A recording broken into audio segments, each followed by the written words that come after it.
Mamá, ya no necesitas ese coche viejo. No sabes conducir y solo ocupa espacio. Lo vendí a un desguace. El dinero nos ayudará mucho. Esas palabras heladas, pronunciadas por mi propio hijo, Alejandro, resonaron en el pequeño vestíbulo de mi casa como un golpe sordo. Un eco cruel que se sumaba al silencio del luto reciente. No era solo la frase, sino el tono, una mezcla de desprecio y impaciencia, como si yo fuera un mueble que estorbaba, un obstáculo obsoleto en el camino hacia sus ambiciones. Mi garganta se cerró. Cada respiración se sentía como un cristal rompiéndose en mi pecho, y la imagen de mi amado Ricardo, apenas una semana bajo tierra, se proyectó en mis ojos empañados. El coche, ese viejo Ford, que había sido nuestro compañero de aventuras y de vida, se convertía en la primera pieza del ajedrez que estaban jugando conmigo. La humillación no se detuvo en las palabras. Mientras yo permanecía congelada, incapaz de articular una sola protesta, mi nuera, Sofía, se limitó a sonreír, con una suficiencia que me revolvió el estómago. No era una sonrisa de consuelo, sino de victoria, como la de un cazador que finalmente arrastra a su presa. Fuera, un camión grúa esperaba con el brazo extendido, una criatura de metal dispuesta a devorar el último vestigio tangible de mi vida con Ricardo. El crujido del motor al encenderse y el chirrido de los neumáticos sobre el asfalto fueron la banda sonora de mi derrota. Todo sucedió tan rápido que no tuve tiempo de procesar la magnitud de la traición. Solo sentí un vacío inmenso y una punzada de dolor que superaba incluso la tristeza de la viudez. Mi dignidad estaba siendo despojada, pieza por pieza, frente a mis propios ojos. El coche, para ellos, era solo un cacharro viejo, una fuente de dinero fácil. Para mí era una cápsula del tiempo, un relicario de recuerdos. Cada rayón en la pintura, cada abolladura en la carrocería, contaba una historia. El viaje a la playa con los niños, las compras del supermercado, las charlas de medianoche con Ricardo sobre el futuro y los sueños que construimos juntos. Verlo ser arrastrado por aquel monstruo de metal no era solo la pérdida de un bien material, era la destrucción de mi historia, de mis memorias, de lo que quedaba de la persona que yo fui. El sonido del motor del camión, al alejarse, no me dejó paz. Al contrario, me dejó en un limbo de desesperación, sintiendo que no solo había perdido a mi esposo, sino también una parte esencial de mí. Ellos lo sabían, y aún así lo hicieron, con una frialdad que me hizo cuestionar si el amor que les había dado toda la vida realmente había significado algo. Me quedé allí, en la puerta de la cochera vacía, con el olor a nafta y el silencio como únicos testigos de mi dolor. Sofía me dio una palmada en la espalda, un gesto vacío de consuelo que se sintió más como una burla. «No te preocupes, mamá», dijo, su voz chirriante rompiendo el aire tenso. «Es para una buena causa». La buena causa era el nuevo negocio de ropa de alta costura que ella quería abrir, una extravagancia que jamás habríamos podido costear con nuestros humildes ingresos. La ironía era tan grande que me dolió más que las palabras de Alejandro. El sacrificio de toda una vida, resumido en un coche viejo, estaba siendo convertido en una inversión para la vanidad de una mujer que nunca me había visto como algo más que un obstáculo. En ese momento no sentí rabia, solo una profunda, agotadora tristeza. Sentí que no me veían, que mi dolor era invisible para ellos. Me di la vuelta, con la cabeza gacha, y subí los escalones que me separaban de la puerta principal. Cada paso era pesado, como si llevara el peso del mundo sobre mis hombros. Alejandro no dijo nada más. Se limitó a encogerse de hombros y entrar a la casa, ya discutiendo los planes financieros con Sofía. Cerré la puerta de mi habitación, el suave clic del cerrojo siendo el único sonido que me separaba de la cruel realidad del pasillo. Allí, en la intimidad de mi santuario, me permití desmoronarme. Las lágrimas cayeron sin control, no por la pérdida del coche, sino por la pérdida de la fe en mi hijo. La imagen de Alejandro de niño, sujetando mi mano y pidiéndome que le comprara un helado, se superpuso a la del hombre frío y ambicioso que acababa de traicionarme. ¿Dónde estaba ese niño? ¿Qué había hecho yo para que mi propio hijo me tratara de esa manera? Mi corazón no solo estaba roto, Se sentía pisoteado. La vulnerabilidad de mi luto se había convertido en una oportunidad para ellos, y la herida que me habían abierto era mucho más profunda que la ausencia de mi marido. Era la herida de un amor materno que se sentía traicionado y sin valor. En ese momento de absoluta soledad y desesperación, mientras me acurrucaba en la cama con el cojín de Ricardo en mis brazos, una pequeña chispa de indignación se encendió dentro de mí. No era una llama de venganza, sino una de autopreservación, una que me decía que no podía permitir que me arrebataran todo, que no podía convertirme en una sombra silenciosa que esperaba el final. Algo en mi interior, que había estado dormido durante décadas, empezó a despertar. Mi nombre completo es Lucía Estévez Mendoza. Tengo 68 años, una edad en la que el mundo parece esperar que te sientes en una mecedora, con las manos cruzadas en el regazo, y veas pasar el resto de tus días en silencio. Pero mi silencio ahora era de otra naturaleza. Llevaba viuda solo una semana, pero la ausencia de Ricardo ya había llenado cada rincón de esta casa, la misma que construimos juntos con tanto esfuerzo, ladrillo a ladrillo, sueño a sueño. Ahora, esa casa se sentía como una jaula, un monumento a la soledad que me habían impuesto. Mi rutina, que antes giraba en torno a cuidar de él y de nuestro hogar, ahora era un vacío monótono. Me levantaba sin un propósito claro, preparaba un desayuno que no tenía ganas de comer, y las horas se arrastraban con una lentitud que me oprimía el alma. El dolor de la viudez, ese vacío, inmenso y constante, se había mezclado con una sensación de traición. Las mañanas las pasaba sentada en la sala, con el café en la mano, mirando por la ventana y recordando cómo Ricardo solía leer el periódico en esa misma silla. Ahora, el único sonido era el tic-tac del reloj, un recordatorio constante del tiempo que avanzaba sin él. A veces, las lágrimas volvían a caer, no solo por su ausencia, sino por la injusticia que sentía en mi corazón. Me preguntaba si mi vida entera había sido una ilusión, si el amor que le di a mi hijo, a mi familia, solo había servido para que me vieran como una carga, una pieza que podían mover o descartar a su antojo.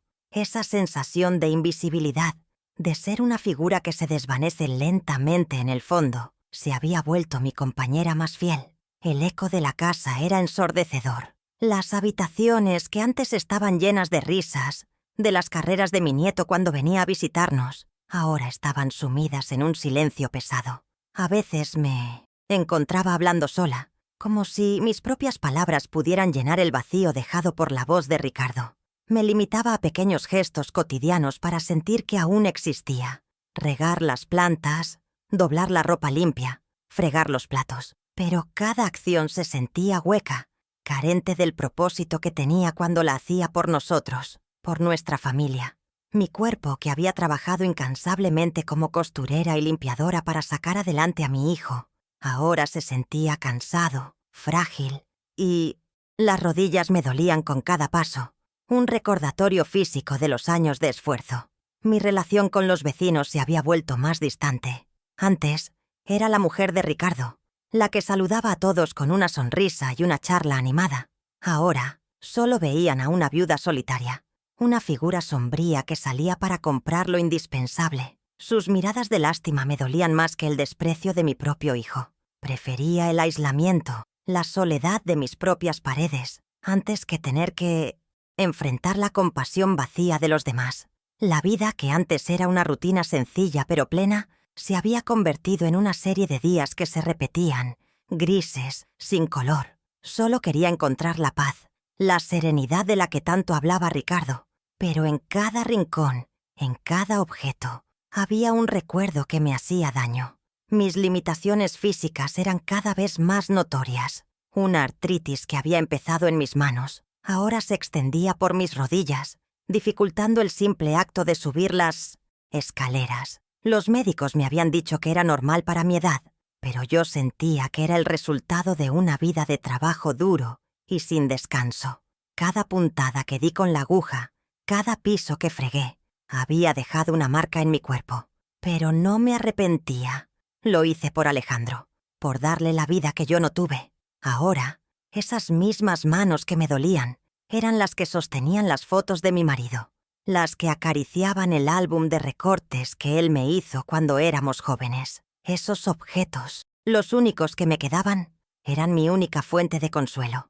En la mesa del salón, una pequeña foto de mi marido sonreía. Su mirada amable me recordaba la promesa que nos hicimos de envejecer juntos, de vivir una vejez tranquila y llena de nietos. Esa imagen era un ancla para mi memoria, pero también una fuente de dolor.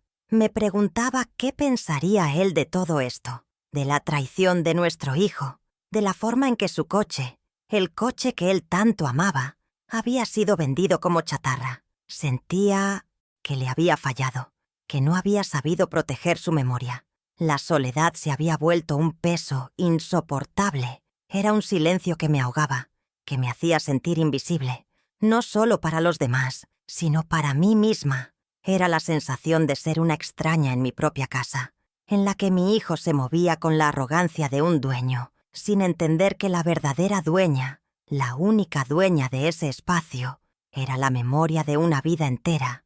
La casa que una vez fue nuestro refugio, ahora era un campo de batalla silencioso. Los objetos que Ricardo y yo habíamos elegido con tanto cariño, los pequeños adornos, los cuadros en las paredes, ahora parecían carecer de sentido. La cama, antes nuestro nido, ahora era un espacio enorme y frío. No me atrevía a tocar sus cosas, a mover sus libros, como si al hacerlo pudiera borrarlo de mi vida por completo. Vivía entre sombras y fantasmas, y mi propia figura se confundía con la de ellos. Mis hijos habían convertido mi hogar en una extensión de su codicia. ¿Por qué, en vez de abrazarme en mi dolor, me habían atacado en mi momento más vulnerable? Si te identificas con mi historia y sientes que tu voz también es silenciada, suscríbete a este canal para que podamos compartir nuestras historias y saber que no estamos solas. Cada suscripción es un abrazo que recibo. La rutina de la tarde era igual de solitaria. Sentada en la mecedora de la sala, tejía bufandas que sabía que nadie usaría, solo para mantener mis manos ocupadas y mi mente alejada de los pensamientos oscuros. El suave balanceo me arrullaba, pero no me traía paz. Mis pensamientos se desviaban hacia los detalles del funeral, la frialdad de Alejandro, la prisa de Sofía por irse, como si el luto fuera solo una formalidad. Mi corazón se sentía como un libro que había sido arrancado de sus páginas, incompleto, sin un final feliz. El tiempo se había detenido para mí, pero para ellos, la vida continuaba, sin remordimientos, sin un segundo pensamiento. En la noche, la soledad era aún más palpable. La oscuridad se tragaba los recuerdos y me dejaba a solas con mis miedos. Me preguntaba qué sería de mí, qué planes tendrían para mi casa, para mi futuro. Sentía que mi vida no me pertenecía, que estaba a merced de sus decisiones. El insomnio se había vuelto mi compañero, y las horas de la madrugada las pasaba mirando el techo, reviviendo cada momento de mi vida con Ricardo, los buenos y los malos, buscando una respuesta, una señal, algo que me diera fuerzas. Pero solo encontraba más preguntas, más dolor, más soledad. Sentía que mi vida estaba en pausa, mientras el resto del mundo seguía adelante sin mí. El silencio de la casa se había convertido en un castigo. A veces me encontraba escuchando la respiración de la casa, el crujido de las tablas del suelo, el aleteo de un pájaro fuera de la ventana. Eran sonidos que antes pasaban desapercibidos, pero ahora, en la ausencia de la voz de Ricardo, se habían convertido en un sinfín de ruidos. Era como si la casa misma estuviera de luto, llorando conmigo. Me sentía una extraña en mi propia piel, en mi propia vida. Me habían despojado de mi coche, de mi dignidad, de mi tranquilidad, y ahora temía que lo próximo en la lista fuera mi propia casa, el único refugio que me quedaba. Esta sensación de vulnerabilidad y abandono me hizo darme cuenta de que el dolor ya no era solo por la pérdida de mi marido, sino por la pérdida de la persona que yo era y la que me habían forzado a ser. No puedo evitar pensar en el pasado, en una época en la que la palabra sacrificio no era una carga, sino la base de mi amor. Alejandro era solo un niño pequeño con ojos curiosos y un corazón lleno de sueños. Recuerdo sus primeros años, cuando Ricardo trabajaba incansablemente en la fábrica, y yo, en casa, me convertí en una costurera incansable. Me sentaba noche tras noche bajo la luz tenue de una bombilla, cosiendo vestidos, arreglando pantalones y zurciendo la ropa de los vecinos por unas pocas monedas. Esas noches, cuando el resto del mundo dormía, yo mantenía el ritmo de la máquina de coser, el único sonido que rompía el silencio, sabiendo que cada puntada era un paso más para darle a mi hijo todo lo que necesitara. Mi espalda dolía, mis dedos se entumecían, pero la imagen de su sonrisa era la recompensa. Cuando Alejandro entró a la adolescencia, las demandas cambiaron. Ya no eran solo pañales y leche, sino libros, zapatos nuevos para la escuela y la entrada para una excursión escolar. Ahorrar cada centavo se convirtió en mi obsesión. Recuerdo una época en la que Ricardo enfermó y yo tuve que asumir el papel de proveedora principal. Me levantaba antes del amanecer para limpiar la casa de la señora Elena, una de mis clientes más fieles, y luego regresaba a casa para seguir cosiendo hasta bien entrada la noche. Mi comida solía ser solo un poco de arroz y frijoles, porque lo más importante era que el plato de Alejandro estuviera siempre lleno, con la carne que tanto le gustaba. Mi propio hambre era un pequeño precio a pagar para asegurar su bienestar, y lo hacía sin quejarme, sin que él se diera cuenta. Los sacrificios se volvieron parte de mi rutina diaria. En invierno, lavaba su ropa a mano en el lavadero, con el agua helada que me dejaba los nudillos agrietados y las manos rojas. Me aseguraba de que sus camisas estuvieran impecables para la escuela, sin una sola arruga, y que sus calcetines estuvieran siempre limpios, aunque yo usara los mismos zapatos viejos durante años. Me negué a comprarme un abrigo nuevo, aunque el mío estaba deshilachado y no me protegía del frío, porque el dinero que ahorré sirvió para comprarle a él la bicicleta que tanto quería, una bicicleta que se convirtió en su tesoro. Ricardo me regañaba, me decía que pensara en mí, pero yo le respondía que mi felicidad era la felicidad de mi hijo. El tiempo de los sacrificios llegó a su punto culminante cuando Alejandro entró a la universidad. Ricardo y yo trabajamos sin descanso para pagar la matrícula, los libros, los viajes. Vendimos algunas de las pocas joyas que teníamos. Un anillo que Ricardo me había regalado en nuestra boda, unos aretes que me había dejado mi madre. No importaba, le dije a Ricardo. Las joyas son solo cosas.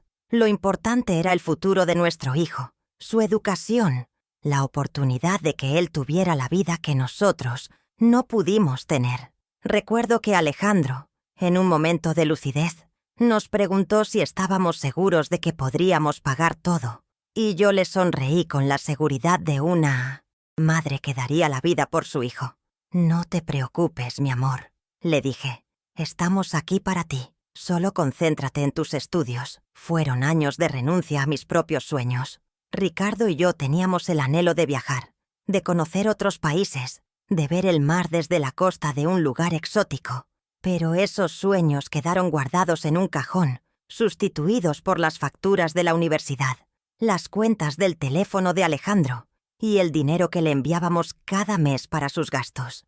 En lugar de pasear por la playa, yo me quedaba en casa, cosiendo o fregando, y Ricardo seguía en la fábrica, con la espalda encorvada y las manos ásperas. Pero no nos importaba. En nuestro corazón, creíamos que estábamos construyendo un futuro mejor, que estábamos sembrando las semillas de una vida llena de éxito para nuestro único hijo. El contraste entre lo que dimos y lo que recibimos se ha vuelto una tortura.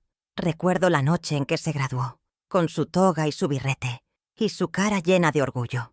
Ricardo y yo lloramos de emoción en la primera fila, con los corazones a punto de estallar de felicidad.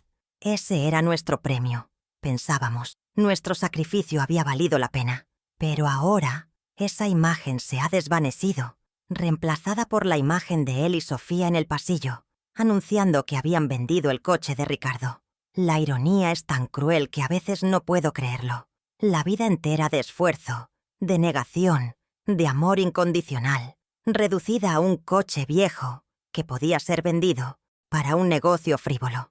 Mi corazón, que se había hinchado de orgullo, ahora se siente vacío y traicionado. Cuando Alejandro se casó, le dimos lo mejor que pudimos. Le compramos un juego de muebles, le ayudamos con el pago inicial de su apartamento y le dimos una cantidad de dinero que habíamos guardado durante años. Todo esto mientras yo aún me sentaba en la misma silla vieja, con la máquina de coser, y Ricardo seguía en la fábrica.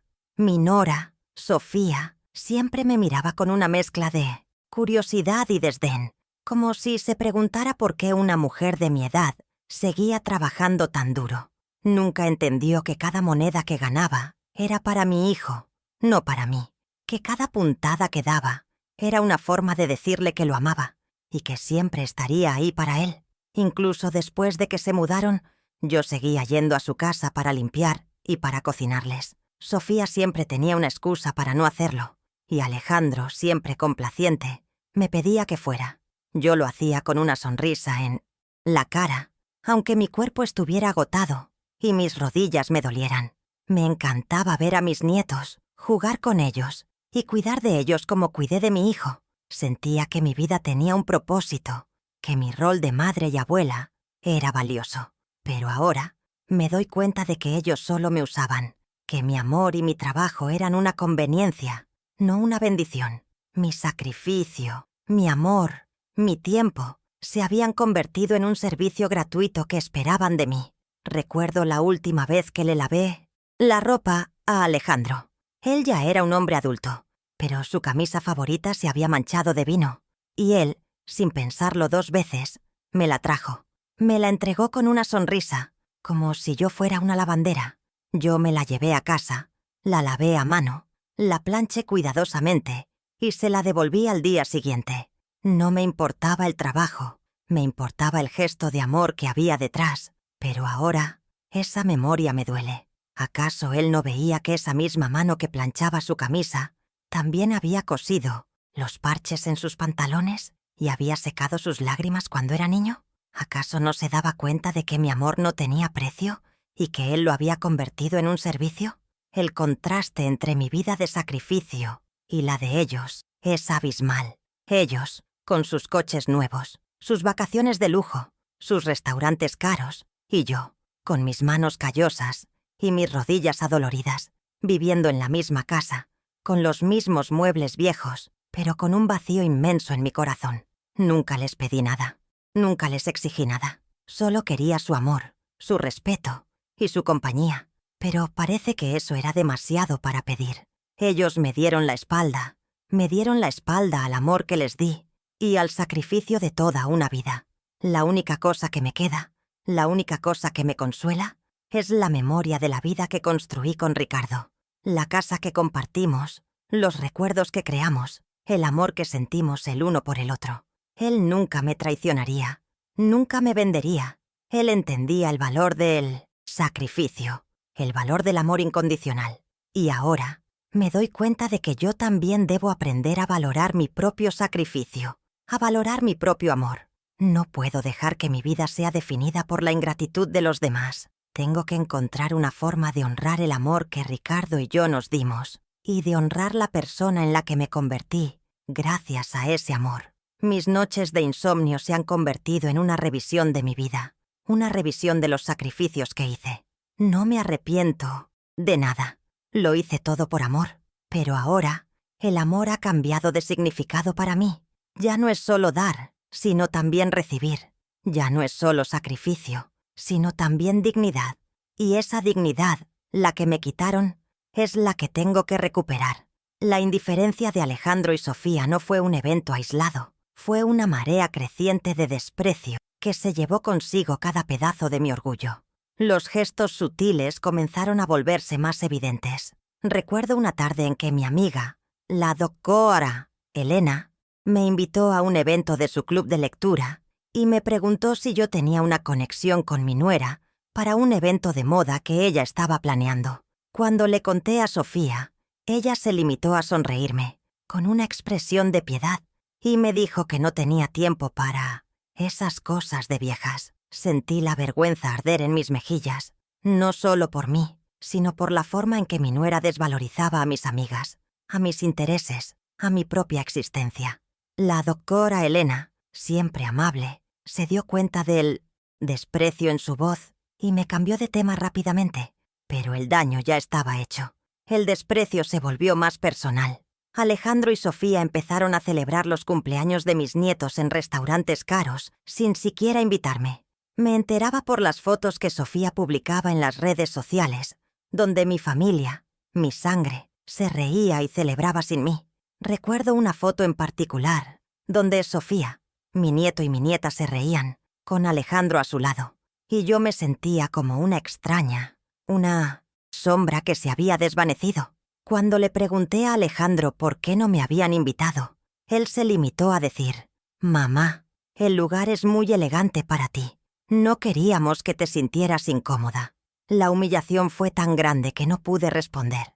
Me quedé en silencio, con el corazón roto, sabiendo que no era por mi comodidad, sino por la vergüenza que sentían de mí. Las frases cortantes se convirtieron en mi pan de cada día. Un día, mientras estaba doblando la ropa en la sala, escuché a Sofía decirle a una amiga por teléfono: «Ay, mi suegra está aquí. No te preocupes. Ella solo está ayudando con la ropa. Es lo que hace». Esa frase tan casual y tan cruel se me clavó en el corazón. Mi trabajo, mis sacrificios, mi amor, todo lo que yo era, reducido a una ayuda que no tenía valor. Mis ojos se llenaron de lágrimas, pero me las tragué para que ella no me viera llorar, para que ella no se sintiera victoriosa. Sentí que me había vuelto una sirvienta, una figura sin voz, una sombra en mi propia casa. La desvalorización pública fue aún más dolorosa. Un día, en un almuerzo familiar, la tía de Sofía me preguntó sobre mi vida, sobre mis intereses, sobre lo que hacía en mi tiempo libre. Antes de que pudiera responder, Sofía se apresuró a decir: «Ay, mi suegra no tiene mucho que hacer. Ella solo se dedica a cuidar la casa y a nosotros». Todos se rieron, incluso Alejandro, que se unió a la broma con una sonrisa. Yo me quedé paralizada, con el tenedor en la mano, sintiendo que mi vida entera, mi historia, mi dignidad, se habían reducido a una broma. Mi corazón se encogió y tuve que levantarme de la mesa y fingir que tenía que ir al baño para que nadie me viera llorar. La humillación era tan grande que ya no podía contenerla. Los gestos de desprecio eran constantes. En la mesa me servían el plato más pequeño, o a veces me servían de último, como si yo fuera una invitada no deseada. En las conversaciones me ignoraban por completo, hablaban por encima de mi cabeza, como si yo no estuviera allí. Un día, mientras mi nieto me contaba una historia con sus ojos brillantes, Sofía lo interrumpió de repente y le dijo: «Hijo, no molestes a la abuela. Ella ya está cansada». El rostro de mi nieto se nubló, y yo sentí un dolor tan grande que no pude decir nada. No solo me estaban humillando a mí, sino que estaban interrumpiendo la única conexión que me quedaba con mi familia. El punto más bajo llegó un día en que Alejandro y Sofía organizaron una cena elegante en mi casa. Sofía me pidió que me quedara en la cocina para que todo estuviera listo. Yo, obediente, me quedé allí, con el corazón en un puño, escuchando las risas, las charlas, el tintineo de las copas, mientras yo limpiaba los platos sucios. De repente escuché la voz de Alejandro, que hablaba con orgullo de su nuevo coche, un coche que él había comprado con el dinero que le había dado su madre, que es tan buena, siempre se sacrifica por nosotros. Esa frase me dolió más que cualquier otra. Mi sacrificio se había convertido en su excusa, su justificación para su riqueza. Sentí que no era más que una pieza en su juego, una herramienta para su ambición. La indignación creció en mi pecho, una llama silenciosa que amenazaba con consumirme.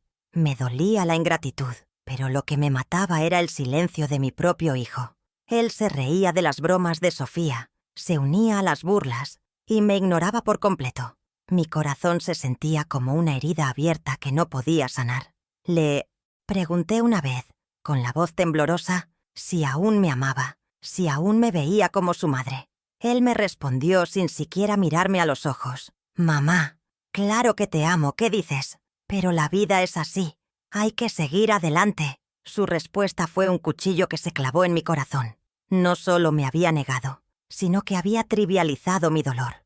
La situación se intensificó cuando Sofía creó un grupo de chat familiar y no me incluyó.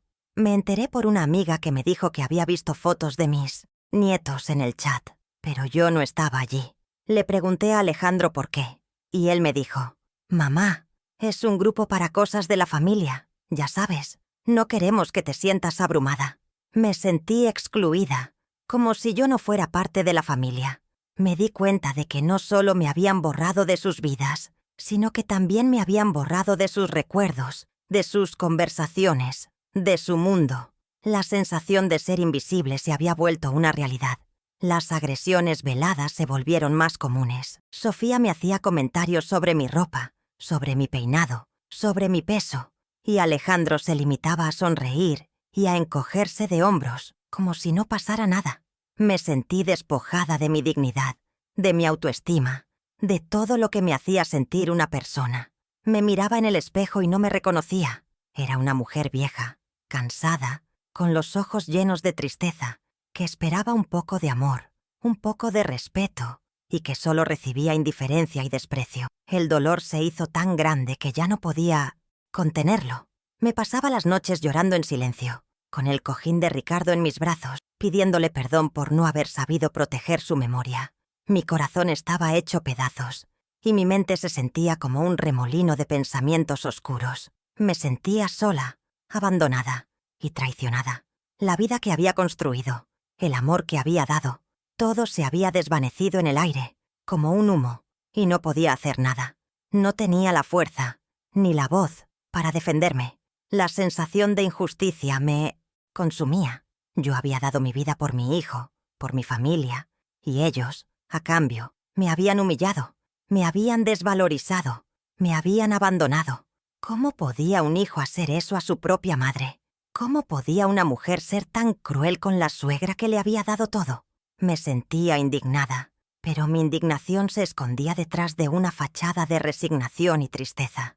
No quería mostrarles mi dolor. No quería darles la satisfacción de verme sufrir, pero el dolor era tan grande que no podía ocultarlo por mucho tiempo. En ese momento de absoluta desesperación, me di cuenta de que mi silencio ya no era un acto de dignidad, sino un acto de autodestrucción. Yo estaba muriendo por dentro, y si no hacía algo, si no cambiaba, si no me defendía, me convertiría en una sombra, en un fantasma en mi propia casa. Y no podía permitirlo. No podía permitir que la memoria de Ricardo, la memoria de nuestro amor, se desvaneciera por completo. El punto de ruptura no fue un grito, no fue una confrontación, fue un silencio, una decisión tomada en la soledad de mi habitación, mientras las lágrimas se secaban en mis mejillas. La humillación ya no era una herida, era un veneno que corría por mis venas, y yo decidí que no iba a morir por su culpa. Me levanté de la cama, me miré en el espejo y vi a una mujer cansada, con los ojos hinchados y el pelo desordenado, pero también vi una chispa de fuego que se negaba a extinguirse. En ese momento, entendí que no podía seguir siendo la víctima, silenciosa que ellos esperaban que fuera. Había llegado el momento de cambiar, de dejar de implorar un amor que no me darían y de empezar a luchar por mi propia dignidad. La primera acción fue un gesto simbólico, pero poderoso. Fui al cajón de mi tocador y saqué la foto de familia que tenía en la sala de estar. En ella estábamos Ricardo, Alejandro, Sofía y mis 2 nietos, todos sonriendo. Con el corazón en un puño, pero con una determinación férrea, la rasgué por la mitad. La parte de Ricardo y la mía la guardé en una caja de recuerdos. La parte de ellos la tiré al basurero. Fue un acto de liberación, un acto que me decía a mí misma que ya no eran mi familia, que ya no eran mi responsabilidad. Fue una forma de cerrar un capítulo de mi vida y de abrir uno nuevo. La pena seguía allí, pero ahora estaba mezclada con una sensación de empoderamiento. El cambio no fue drástico, fue silencioso, sutil, invisible para ellos. Dejé de limpiar la casa como lo hacía antes, de cocinarles sus platos favoritos, de lavar su ropa. Cuando venían, les decía que estaba cansada, que no me sentía bien. Ellos, demasiado absortos en sus propias vidas, no notaron el cambio. Simplemente asumieron que mi salud estaba deteriorándose, que yo estaba volviéndome más frágil, más débil, y eso les daba aún más confianza para su plan. Yo, por mi parte, los dejaba pensar lo que querían. Cuanto más débil me veían, más fuerte me sentía por dentro. Mi fragilidad se había convertido en mi armadura. Empecé a hacer cosas que no hacía desde hacía mucho tiempo. Volví a sacar mi viejo libro de costura y empecé a coser para mí misma, no para los demás. Me hice un vestido nuevo, con una tela de flores que había guardado durante años. Mientras cosía me sentía como una persona nueva, una persona que se estaba reconstruyendo a sí misma, pieza por pieza.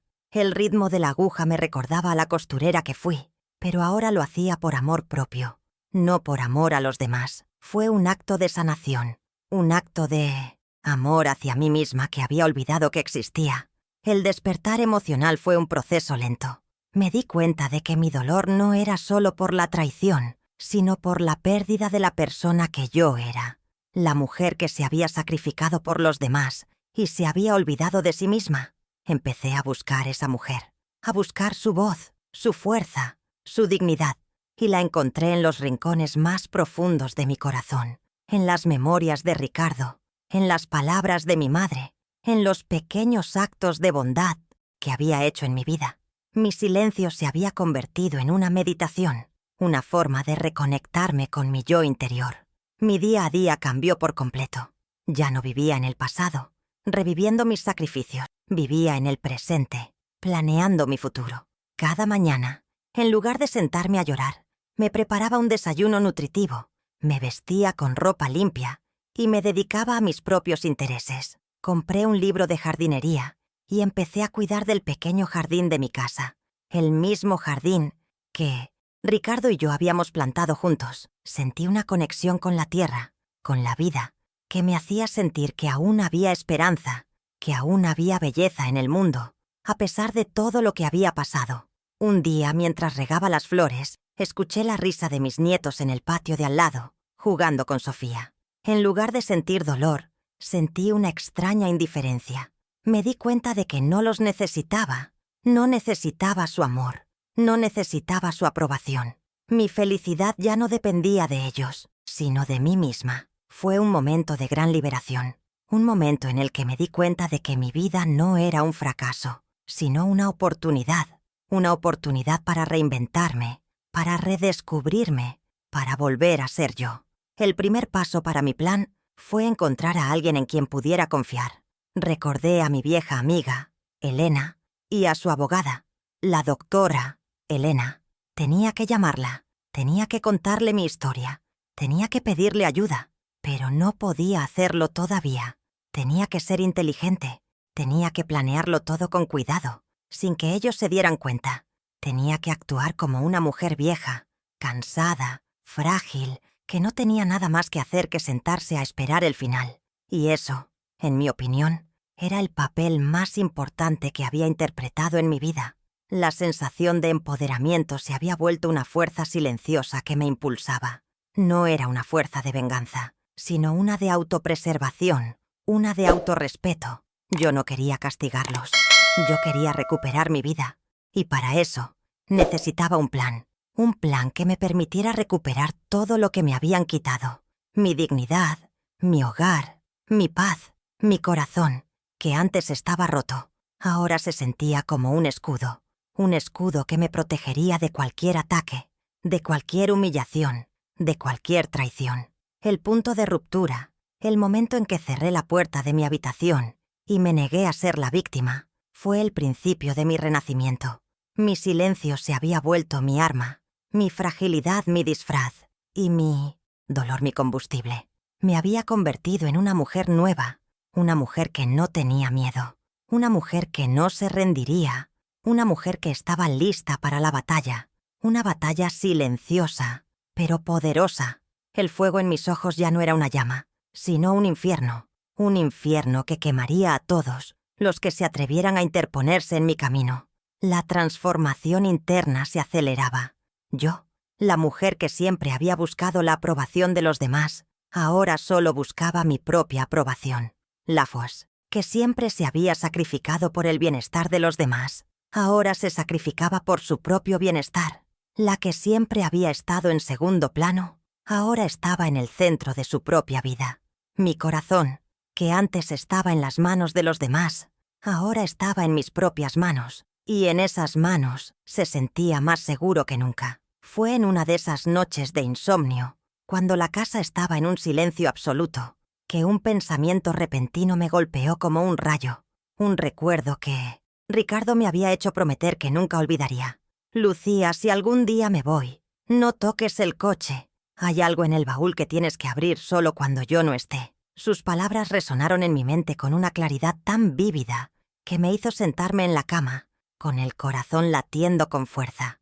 Él, con su sabiduría y su amor incondicional, siempre supo que yo sería vulnerable, y había dejado un as bajo la manga para protegerme. Esa promesa que yo había olvidado en el caos del luto y la traición ahora se había convertido en la clave de mi libertad. Me levanté de la cama con una sensación de urgencia que me hizo temblar y me vestí rápidamente. Al día siguiente, con el corazón en la mano, llamé a la doctora Elena. No le conté toda la historia, solo le dije que necesitaba su ayuda para resolver unos asuntos de herencia que Ricardo había dejado pendientes. Su voz, amable y profesional, me dio la seguridad que necesitaba. Cuando la vi, le entregué las llaves del viejo Ford, las que había guardado sin pensar, y le pedí que me acompañara a la chatarrería. Ella, con una expresión de perplejidad, me preguntó por qué, y yo me limité a decirle: «Hay algo en el baúl que necesito». La miré a los ojos, y ella, entendiendo la gravedad de mi situación, me sonrió y me dijo: «Vamos, Lucía, estaré a tu lado». Cuando llegamos a la chatarrería, el espectáculo fue desolador. El viejo Ford estaba allí, aplastado, oxidado, una carcasa de metal que ya no tenía vida. Mi corazón se encogió y sentí un nudo en la garganta. ¿Cómo iba a encontrar la caja de Ricardo en ese mar de destrucción? La doctora Elena, con su mirada aguda, se dio cuenta de mi desesperación y me dijo: «Lucía, el baúl está allí, intacto». El carro se partió por la mitad. Y era verdad. El baúl, con su forma rectangular, estaba separado del resto del coche. Nos acercamos con cautela y con la ayuda de un empleado logramos abrirlo. Allí estaba, intacta, en un rincón oscuro del baúl, una pequeña caja de metal, oxidada y polvorienta, con el nombre de Ricardo grabado en la tapa. Mis manos temblaban mientras la sostenía y sentí una conexión con él, una conexión que me decía que él siempre estuvo allí para mí, incluso en su ausencia. Con la doctora Elena a mi lado, la abrí, y lo que encontré dentro me dejó sin aliento. Un testamento revisado, donde yo era la única heredera de todo nuestro patrimonio, los documentos de la casa y un terreno en el campo que él había comprado en secreto. Una apólice de seguro de vida, con un valor considerable, todo a mi nombre. En ese momento no sentí alegría, sino una profunda tristeza. Mi marido sabía la clase de hijo que teníamos, y me había protegido con la verdad. Dentro de la caja también había una carta. La abrí con cuidado, y las palabras de Ricardo se desplegaron ante mis ojos. «Mi amor, si estás leyendo esto, es porque ya no estoy aquí. Sé que Alejandro es un buen muchacho, pero temo que se deje manipular por Sofía. Por eso he decidido protegerte. Este patrimonio es tuyo, y solo tuyo. Úsalo para vivir la vida que siempre soñamos, para viajar, para disfrutar, para ser feliz. Y si Alejandro y Sofía te dan la espalda, si te traicionan, no te preocupes. Tú eres fuerte, eres inteligente, y eres la dueña de tu propio destino. No les des nada, no dejes que te quiten lo que es tuyo. Mi amor es tu armadura, y mi legado es tu libertad». Las lágrimas corrieron por mis mejillas, pero esta vez eran lágrimas de gratitud. Ricardo me había dado la fuerza que necesitaba, incluso después de su partida. La revelación de ese secreto fue un punto de inflexión en mi vida. Yo no era una viuda indefensa, yo era una mujer poderosa, la dueña de un vasto patrimonio, una mujer que tenía la verdad de su lado. La doctora Elena me miró con una expresión de asombro y admiración y me dijo: «Lucía, tu marido te amaba de una forma que pocas personas en la vida logran. Ahora tienes que honrar su memoria, tienes que luchar por lo que es tuyo». Sus palabras me dieron la fuerza que necesitaba, la fuerza para dejar de ser la víctima y convertirme en la protagonista de mi propia historia. El plan ya no era solo sobrevivir, sino florecer. La revelación del secreto de Ricardo transformó mi dolor en estrategia.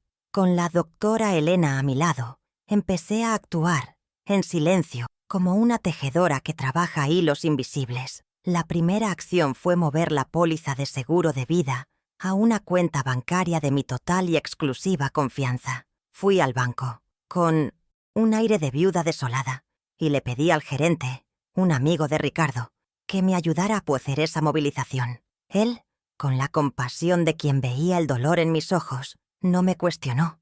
Él solo me dijo: «Lucía, Ricardo te amaba mucho. Confía en él y en ti». Ese gesto de confianza me dio la fuerza para continuar, para saber que no estaba sola. La segunda acción fue la más difícil, la más dolorosa, pero la más necesaria. Fui al despacho de la doctora Elena y, con un suspiro profundo, cambié el testamento. No quería ser cruel, pero tampoco podía dejar que la codicia de Alejandro y Sofía destruyera el legado de Ricardo.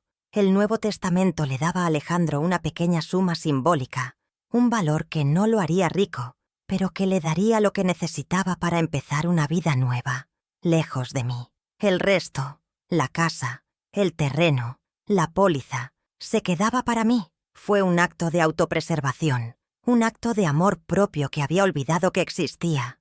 La doctora Elena me miró con admiración y me dijo: «Lucía, estás haciendo lo correcto. No es venganza, es justicia». La tercera acción fue un símbolo de mi nueva vida. Con el dinero de la póliza, decidí comprar un coche nuevo. No un coche de lujo, sino un coche seguro, cómodo, que me permitiera moverme con independencia y dignidad. Fui a una concesionaria, con el mismo aire de viuda frágil, y le pedí al vendedor que me mostrara un coche sencillo. Pero por dentro, me sentía como una guerrera, una mujer que estaba retomando el control de su vida. Cuando me senté en el asiento del conductor, sentí una libertad que no sentía desde que Ricardo se fue. El coche no era solo un medio de transporte, era un símbolo de mi nueva libertad, de mi nueva vida y de mi nueva dignidad. La cuarta acción fue la más arriesgada. Puse el terreno en el campo a la venta. Sabía que eso llamaría la atención, pero yo tenía un plan. Usé el dinero de la póliza para contratar una inmobiliaria discreta, que me garantizara que la venta sería hecha en secreto, sin que Alejandro y Sofía lo supieran. Quería que ellos pensaran que yo aún era la mujer frágil y dependiente que ellos conocían, mientras yo, detrás de las cortinas, me preparaba para la batalla final. El plan era vender el terreno, usar el dinero para reformar la casa y comprar un apartamento de lujo, más moderno y accesible, donde yo pudiera vivir con comodidad y seguridad. A cada paso que daba, me sentía más fuerte, más confiada, más Lucía. La tristeza aún estaba allí, pero ahora estaba mezclada con una sensación de poder, una sensación de que yo era la dueña de mi propio destino. Revisé las fotos de Ricardo en la caja, y en cada una de ellas vi su mirada. Una mirada de amor, una mirada de confianza, una mirada que me decía que yo era fuerte, que yo era capaz, que yo era la mujer que él amaba. Y su memoria, la memoria de nuestro amor, me daba la fuerza para continuar, para luchar por mí, por él, por todo lo que nosotros construimos juntos. La tensión era palpable. Tenía miedo de ser descubierta, de que Alejandro o Sofía ataran cabos, de que ellos se dieran cuenta de mi plan. Pero yo me mantenía firme, con un aire de viuda desolada, que no sabía qué hacer con su vida. Ellos, por su parte, continuaban a humillarme, a ignorarme, a tratarme como si yo no existiera. Y cada gesto de desprecio, cada palabra de desdén, era un combustible para mi fuego. Un combustible que me hacía querer luchar aún más, para mostrarles que ellos estaban equivocados, que ellos habían subestimado a la mujer que yo era. El juego de ajedrez ya había comenzado. La vida doble que yo estaba viviendo era difícil, pero necesaria. En casa yo era la viuda solitaria, que lloraba en silencio. Fuera de casa, yo era la mujer fuerte, la mujer que estaba luchando por su dignidad, por su futuro. Yo me sentía como una actriz, interpretando el papel de una mujer frágil, pero por dentro, Yo era la protagonista, la directora, la guionista de mi propia vida. Y a cada paso que daba, yo me sentía más segura, más confiada, más lista para el enfrentamiento final. La acción estratégica era mi forma de honrar a Ricardo. Él me dio la verdad, él me dio la fuerza, él me dio el poder. Y ahora, yo tenía que usar ese poder para proteger lo que era mío, para proteger nuestro legado. No era sobre dinero, no era sobre venganza, era sobre dignidad. Era sobre mostrarles que la mujer que ellos pensaban que era frágil y dependiente era, en realidad, la mujer más fuerte que ellos ya habían conocido. La batalla ya estaba en marcha. Ellos pensaron que me estaba marchitando, que la tristeza del luto me había consumido por completo. Creían que el silencio de la casa era mi lamento y que mi mirada vaga era el reflejo de una mente que perdía el control. Pero, en verdad, el silencio era la música de mi libertad, y mi mirada, que ellos interpretaban como vacía, era la máscara perfecta para esconder la tormenta que se formaba en mi interior. Alejandro, en una de sus raras visitas, me miraba con una piedad vacía. «Mamá, necesitas ayuda», decía, sin percibir que yo ya había encontrado lo que necesitaba, no en sus palabras, sino en mis propias acciones. Él pensaba que mi debilidad era mi fin, cuando, en realidad, era mi disfraz. Mi vida doble tenía un propósito, un objetivo: mostrarles que la mujer que ellos pensaban que era una víctima era, en realidad, su mayor enemiga. Ellos no sabían, pero mientras discutían sobre cómo gastar mi supuesta herencia, yo estaba firmando papeles que garantizarían mi victoria. Lo que ellos consideraban mi derrota era mi mayor gloria. Mientras el mundo me ve como una viuda en luto, siento que renazco. Si tú también estás en el proceso de reinventarte y dejar el pasado atrás, escribe «Yo también» en los comentarios y caminemos juntos en este viaje de superación y transformación. Mientras Alejandro y Sofía creían que yo pasaba el día llorando en casa, yo estaba ocupada con mi nueva rutina. 3 veces por semana, con un sombrero de ala ancha y gafas de sol para no ser reconocida, asistía a una clase de pilates. Al principio mi cuerpo dolía. Los músculos que durante años no habían sido usados protestaban con cada movimiento. Pero, con el tiempo, el dolor se fue transformando en fuerza, en resiliencia. Las posturas de estiramiento y los ejercicios de equilibrio no eran solo para el cuerpo, eran para el alma. Me estaba fortaleciendo por dentro y por fuera, y con cada postura que lograba, sentía una victoria personal, una victoria que ellos jamás entenderían. Mi cuerpo, que ellos pensaban que estaba frágil, se estaba convirtiendo en mi mayor arma. La jugada no vino con gritos, ni con acusaciones, sino con un silencio digno que congeló a todos. La escena se desarrolló un domingo por la tarde, cuando Alejandro y Sofía, con la arrogancia de siempre, vinieron a mi casa. Ellos pensaban que mi dolor era su oportunidad y que mi tristeza era su chance de forzarme a firmar los papeles de la casa. La expresión de Sofía era de victoria. Ella ya se veía como la dueña de mi casa, la dueña de mi legado. Vinieron con una carpeta de documentos, con un aire de quien venía a hacer un favor, y me pidieron que firmara, para que las cosas se resolvieran pronto. Yo, con mi disfraz de viuda frágil, los recibí con una sonrisa triste, y los invité a sentarse. La tensión en el aire era palpable, pero ellos, en su ambición, no percibieron la calma que se escondía detrás de mis ojos. El shock en sus rostros fue mi primera victoria. Yo, en lugar de tomar el bolígrafo y firmar los papeles, tomé un sobre que tenía en la mano y se lo entregué. Alejandro, con su impaciencia, lo abrió deprisa, esperando encontrar un cheque o algo por el estilo. Pero lo que él encontró fue algo muy diferente. Eran copias del Nuevo Testamento, las escrituras de la casa y del terreno a mi nombre, la póliza de seguro de vida y una carta firmada por Ricardo, que explicaba que todo era mío y que era para que yo usara la herencia para vivir la vida que siempre soñamos. El rostro de Alejandro se puso pálido y el de Sofía se convirtió en un mar de furia e incredulidad. Ellos, en su ambición, habían subestimado a la mujer que yo era y la sabiduría del hombre que me amaba. El dolor en sus ojos era mi segunda victoria.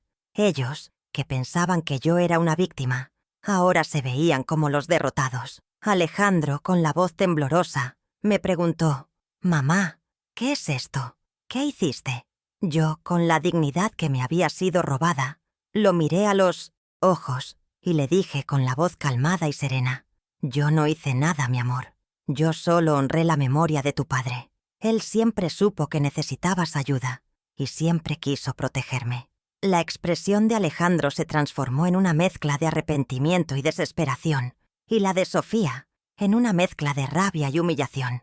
La revelación fue acompañada de un silencio pesado, de un silencio que los avergonzó. Ellos, en su ambición, me habían humillado, me habían desvalorizado, me habían abandonado. Y ahora la verdad, como una espada, se había clavado en sus corazones. Sofía, con la voz temblorosa de rabia, me dijo: «Eres una vieja manipuladora. ¿Cómo pudiste hacerle esto a tu propio hijo?». Yo, con un triste sonrisa, la miré a los ojos y le dije: «Yo no manipulé a nadie, querida. Yo solo me defendí. Yo solo defendí lo que era mío, lo que era nuestro, lo que era la memoria de tu suegro. La manipulación, la codicia, el desprecio vino de ustedes, no de mí». La prueba final vino en un sobre, que yo les entregué. En él había una carta de la doctora Elena que explicaba que el Nuevo Testamento había sido registrado en una notaría y que la póliza de seguro de vida había sido transferida a una cuenta a mi nombre. Ellos, con la voz temblorosa, me preguntaron si yo había hecho eso sola, y yo les respondí, con la voz calmada y serena: «No, mi amor, tuve la ayuda de una amiga muy querida, la doctora Elena, que me dio la fuerza y la sabiduría para hacer lo correcto». La expresión de Sofía se transformó en una mezcla de furia y envidia, y la de Alejandro en una mezcla de arrepentimiento y tristeza. El enfrentamiento no fue una batalla, sino una masacre. Ellos, en su arrogancia, se habían convertido en los derrotados. Yo, en mi dignidad, me había convertido en la victoriosa. Alejandro, con la voz temblorosa, me preguntó: «¿Y ahora, mamá? ¿Qué va a pasar?». Yo, con una triste sonrisa, lo miré a los ojos y le dije: «Yo no sé, mi amor. ¿Qué crees que debería pasar? ¿Qué harías en mi lugar? ¿Venderías el coche, la casa, el legado de tu padre? ¿Humillarías, desvalorizarías, abandonarías a tu madre? ¿Qué crees que es justo?». La justicia, como una balanza, estaba pesando en sus corazones. Ellos, que me habían humillado, ahora se veían en la posición de humillados. El dolor en sus ojos era mi mayor gloria, mi mayor victoria. Yo no los perdoné, pero tampoco los condené. Yo solo les mostré la verdad que ellos se negaron a ver. El shock fue tan grande que Alejandro, con la voz temblorosa, me pidió perdón. «Mamá, perdóname. Yo no sabía lo que estaba haciendo. Yo estaba ciego, ciego de ambición, de codicia. Me dejé llevar por Sofía. Perdóname». Yo, con una triste sonrisa, lo miré a los ojos y le dije: «Yo te perdono, mi amor. Yo te perdono por haberme humillado, por haberme abandonado, por haberme desvalorizado. Pero el perdón, mi amor, no es olvido. Y la confianza, mi amor, una vez rota, nunca más se recupera». La escena se volvió aún más dramática cuando Sofía, con la voz llena de odio, me dijo: «Te vas a arrepentir de esto, vieja. Ya verás». Yo, con una sonrisa de pena, la miré a los ojos y le dije: «Yo no me arrepiento de nada, querida. Yo me arrepiento solo de haberte dado mi amor, mi confianza, mi tiempo. Pero el arrepentimiento, querida, es un sentimiento que solo las personas de corazón puro sienten. Y tú, querida, no eres una de ellas. La revelación del secreto, la exposición de la verdad, la justicia que fue hecha, fue mi mayor victoria. Ellos, que pensaban que me habían destruido, me habían hecho más fuerte. Ellos, que pensaban que me habían robado el legado, me habían dado la fuerza para luchar por él. Mi dolor, que ellos pensaban que me mataría, me había hecho la mujer que siempre quise ser. El enfrentamiento final no fue sobre herencia, no fue sobre dinero, no fue sobre venganza, fue sobre dignidad, sobre respeto, sobre amor propio. Y yo, en mi dignidad, en mi respeto, en mi amor propio, Había vencido. La victoria no fue solo mía, sino de todas las mujeres que alguna vez fueron humilladas, desvalorizadas, abandonadas. Mi historia, mi vida, se había convertido en un símbolo de fuerza, de superación, de dignidad, y yo estaba lista para seguir adelante, con la cabeza erguida, con el corazón en paz, el dolor en sus ojos, la tristeza en sus corazones, la humillación en sus rostros. Era mi mayor victoria. Yo no los perdoné, pero tampoco los condené. Yo solo les mostré la verdad que ellos se negaron a ver. La escena del enfrentamiento fue el punto culminante de una vida de sacrificio, de una vida de amor, de una vida de lucha. Y al final, la lucha había valido la pena. El clímax de la confrontación no fue un estallido, sino el silencio que siguió a la verdad. El rostro de Alejandro se descompuso en una mezcla de arrepentimiento y desesperación, la de Sofía en una máscara de furia contenida. Ellos, que habían entrado en mi casa con la arrogancia de los dueños, se encontraron como intrusos, con las manos vacías y la dignidad rota. La humillación en sus caras era más elocuente que cualquier palabra que yo pudiera haber dicho. Su plan de venderme la casa y el terreno, de usar mi herencia para sus negocios, se había desmoronado ante sus ojos. El silencio de la casa, que antes era un castigo, ahora se había convertido en mi victoria. Yo, con mi dignidad intacta, me levanté del sofá y los miré con una calma que los desarmó. «Aquí están las llaves de la casa», les dije, entregándoles el juego de llaves del Ford viejo, que yo había recuperado del baúl. Era un gesto simbólico, una forma de decirles que el pasado ya no existía, que la vida que ellos conocían había terminado.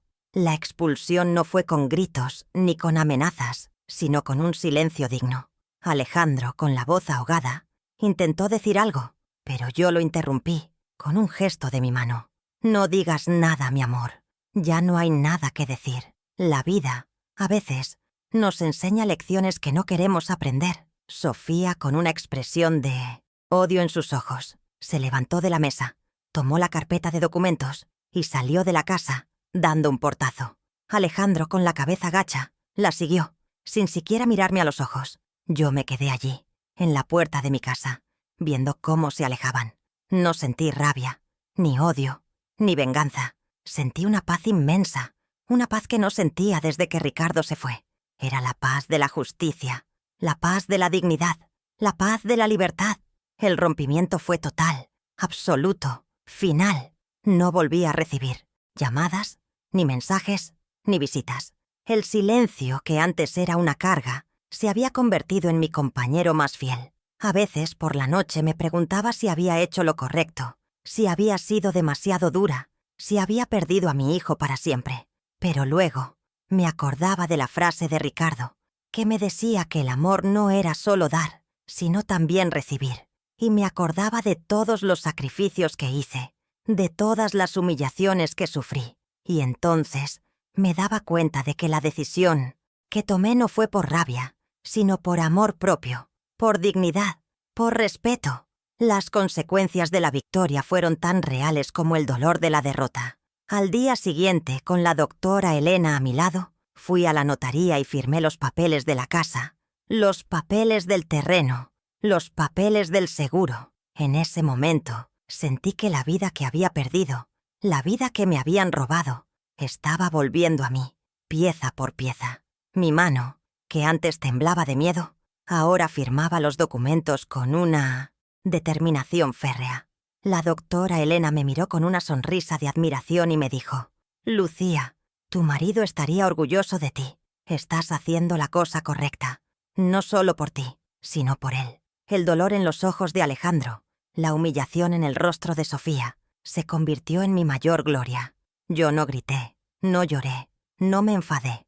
Yo solo les entregué la verdad que ellos se negaron a ver. La victoria no fue solo mía, sino de todas las mujeres que han sido humilladas, desvalorizadas, abandonadas. Y la victoria, a veces, no se gana con palabras, sino con acciones, con silencio, con dignidad. La humillación que ellos sintieron, la pérdida de la herencia que tanto anhelaban, se convirtió en una lección que nunca olvidarían. «Alejandro», el hombre que me había traicionado. Ahora se veía como un fracasado, como un hombre que había perdido la oportunidad de su vida. Sofía, la mujer que me había humillado, ahora se veía como una ambiciosa que no había logrado su objetivo. La justicia, como una espada, se había clavado en sus corazones. La victoria no me hizo una mujer diferente, me hizo una mujer más fuerte. Yo seguía siendo Lucía, la viuda que amaba a su marido, la madre que amaba a su hijo, la abuela que amaba a sus nietos. Pero ahora también era una mujer que se amaba a sí misma, una mujer que se respetaba, una mujer que se valoraba. Y ese, para mí, era el mayor legado de Ricardo. El contraste entre el pasado y el presente era abismal. La mujer que antes vivía en el miedo, ahora vivía en la paz. La mujer que antes se escondía en la sombra, ahora caminaba con la cabeza erguida.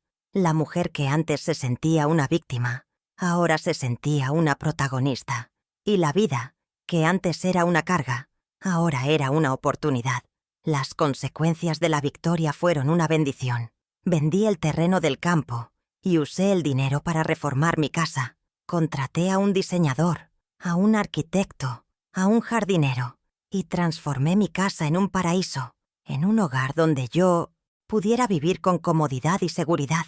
La casa, que antes era un monumento a mi soledad, ahora se había convertido en un monumento a mi libertad.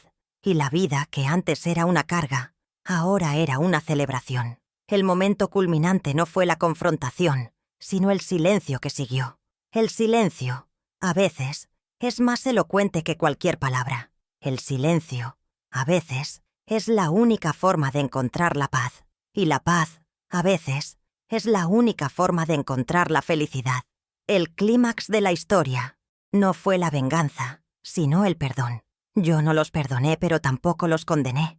Yo solo les mostré la verdad que ellos se negaron a ver. Y la verdad, a veces, es la única forma de encontrar la paz. La nueva vida de Lucía no fue una revancha, sino un renacimiento. Vendí el terreno del campo, que me había dado Ricardo, y usé el dinero para reformar mi casa. Contraté a un diseñador, a un arquitecto, a un jardinero, y transformé mi casa en un paraíso, en un hogar donde yo pudiera vivir, con comodidad y seguridad. La casa, que antes era un monumento a mi soledad, ahora se había convertido en un monumento a mi libertad.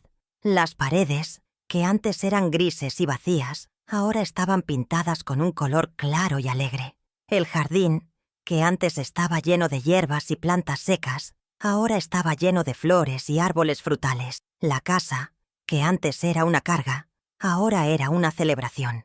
Y yo, en mi casa, me sentía como una reina que había luchado por su reino y lo había recuperado. Con la renovación de la casa terminada, mi vida también se renovó. Aprendí a conducir, algo que siempre quise hacer pero que nunca tuve el tiempo ni la oportunidad.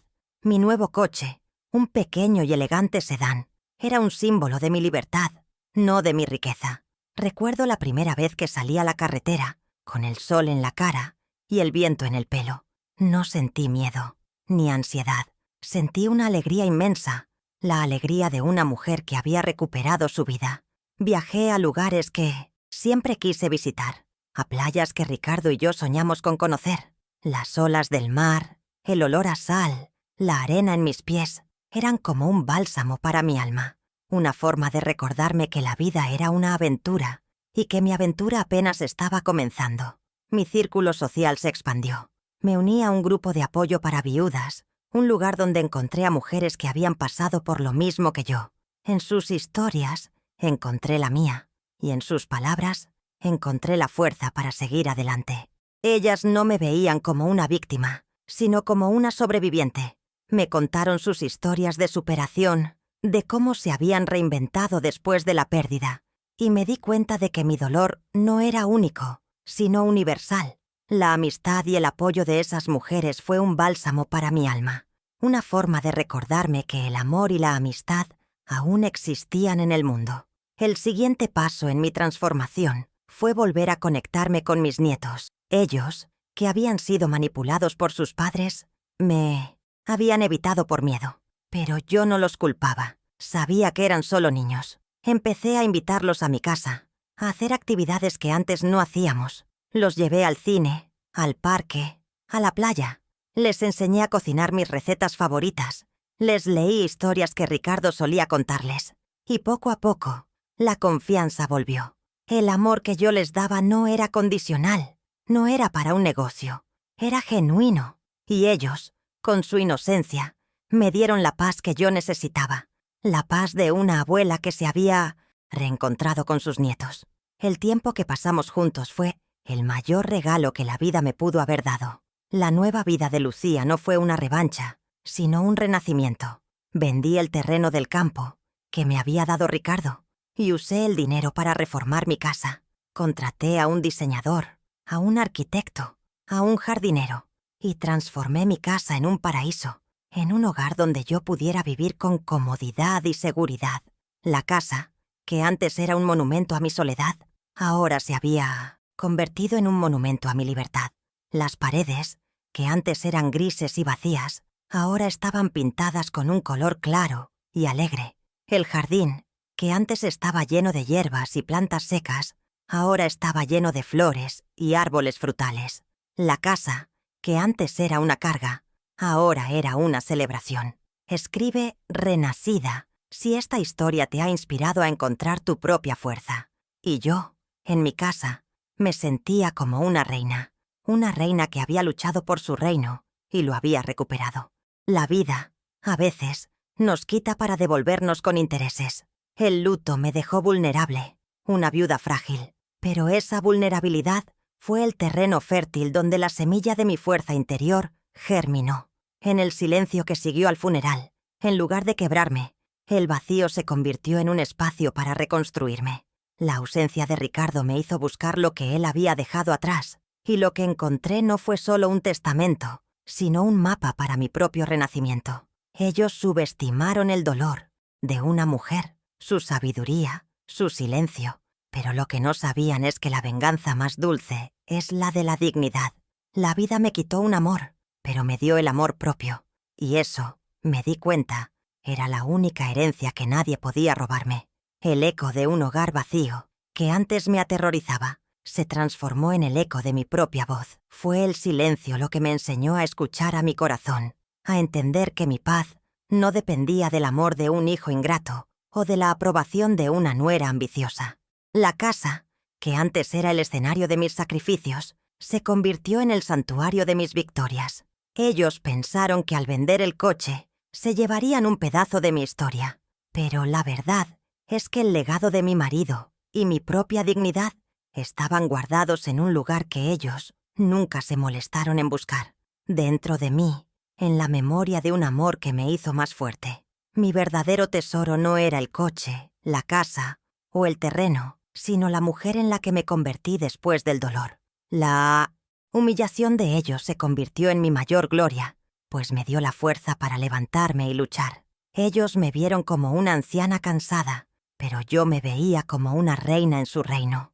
Con cada día que pasaba, con cada pequeña victoria, me sentía más fuerte, más viva.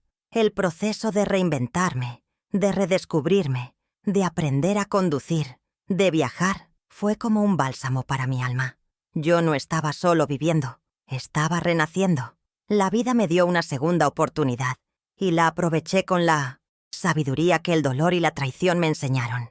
El amor propio, al fin y al cabo, fue la única herencia que no pudieron robarme. Aprendí a amarme, a respetarme, a valorarme, a priorizarme.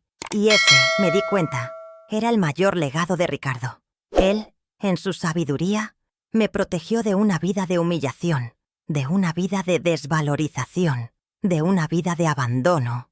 Y yo, en mi dignidad, honré su memoria. La vida no se trata de lo que nos quitan, sino de lo que hacemos con lo que nos dan. Y yo, en mi nueva vida, me sentí la mujer más rica del mundo. El verdadero tesoro siempre estuvo en un lugar que ellos nunca se molestaron en buscar. Y con cada día que pasaba, me sentía más y más segura de que mi mayor tesoro no era el dinero, el coche o la casa. Mi mayor tesoro era mi fuerza interior, mi resiliencia, mi dignidad, mi amor propio. Y eso me di cuenta Era lo único que importaba. La vida, al final, me dio la lección más grande de todas. Ellos pensaron que me habían dejado sin nada. Pero lo que olvidaron fue que mi mayor tesoro estaba guardado en un lugar que ellos nunca se molestaron en buscar. El cofre que mi corazón guardó para mí, con la llave de la libertad.